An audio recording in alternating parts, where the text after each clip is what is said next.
when it comes to Hamas and disarming them, I kind of feel like he's walking into the same trap that Netanyahu did when Netanyahu laid out as one of the goals was the elimination of Hamas. Well, the problem is it's not really an achievable goal. That's the problem, okay?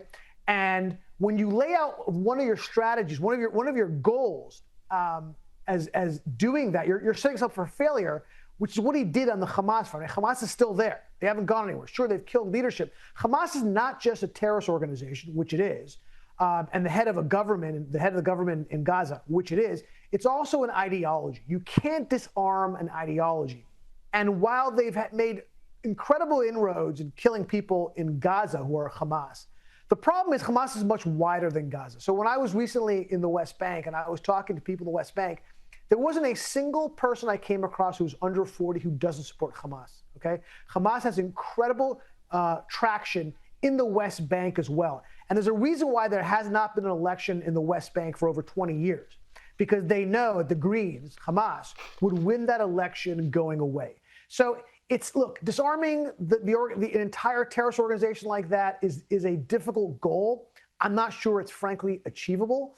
But if anybody could do it, I mean, I'm not gonna bet against President Trump. No, I agree. If anyone can do it, I mean, he's already pulled off what many could not achieve. So let's see what happens from now on. Now, look, the CNN's chief international anchor, Christine Amanpour, she's apologised after suggesting that Israeli hostages held by Hamas were probably being treated better than the average Gazan. Have a look at what she said. It's been a terrible, terrible 2 years for them, because not only are they there, you know, they're probably being treated better than the average Gazan because they are the pawns and the chips that Hamas had. Now Hamas has given up all its leverage, by the way. Oh, she's a disgrace. And here was her apology. I regret also saying that they might have been treated better than many Gazans because Hamas used these hostages as pawns and bargaining chips. But that was insensitive and it was wrong. From speaking to many former hostages and their families, like everyone, I've been horrified at what Hamas has subjected them to over 2 long years. You know, Ami, too little too late. She's lost all credibility. How did she not know in the first instance that there is a very big difference between a hostage-taking bunch of evil jihadis versus the actual hostages themselves? Yeah, I mean, you're giving her too much credit. She didn't lose her credibility. She hasn't had credibility in years. I mean, I would say she's a disgrace as a journalist, but she's not a journalist, okay? If she said one thing once and made a mistake, I could forgive. This is a long track record with her, okay? Just by the way, just for the record, so we're clear. The mistreatment of the hostages is legion. In terms of the food that they got, yeah, they look better now because, as they said, they were given food to the run-up to being released because they knew these images were going to come out. But the stories are talking about just the food alone. Talking about they shared a small tin of tuna and a few bits of cheese with a group of people. They were getting a pita a day. And one person, because remember they're all being held in different places, said he got one biscuit, small little cookie a day, and some briny water, and that they got a cucumber as a treat if things were going well. And that's just the food situation, but psychological damage done to these people is horrifying. I mean, this is one of the worst stories I've ever heard. Is Roy Chalet, one of the hostages who was released early on the 2nd year anniversary we just had, right? He committed suicide because he said he just could not bear the psychological burden that he had. But no, she is a disgraceful person.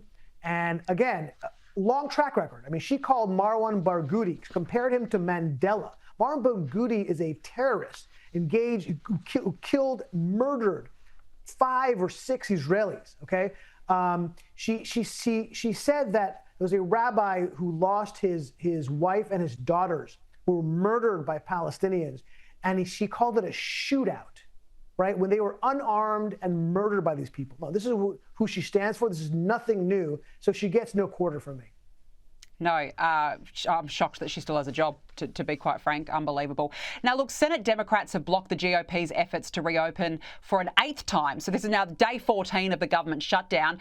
And have a listen to some of the Dems' bizarre demands. Here's the Speaker, Mike Johnson, blasting them.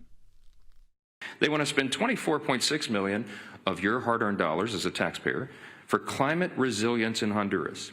They want to spend $13.4 million for civic engagement in Zimbabwe. They want to send $3.9 million for LGBTQI+ democracy grants in the Western Balkans. They want to spend $2.9 million of your dollars for desert locust risk reduction in the Horn of Africa, and $2 million for, quote, organizing for feminist democratic principles in Africa. We are not doing that. Ami, we're almost out of time, but very quickly, you just can't make this stuff up, can you? Look, if you're not giving $13.4 million to Zimbabwe for civic engagement, then you're not serious about running the United States government. Okay? I'm sorry. That's the truth. No, of course it's a joke. This is an unforced error by the Democrats. The longer this thing drags out, the polls are showing the more blame is being assessed to the Democrats. But they're still standing. They have not gone away from this, most importantly, this giving illegal immigrants, illegal aliens, Medicaid benefits through California and other places. This is still what they're doing, and this is a loser for them. It totally is. It's just unbelievable. Ami Horowitz, nice to see you as always. Thanks so much for joining us.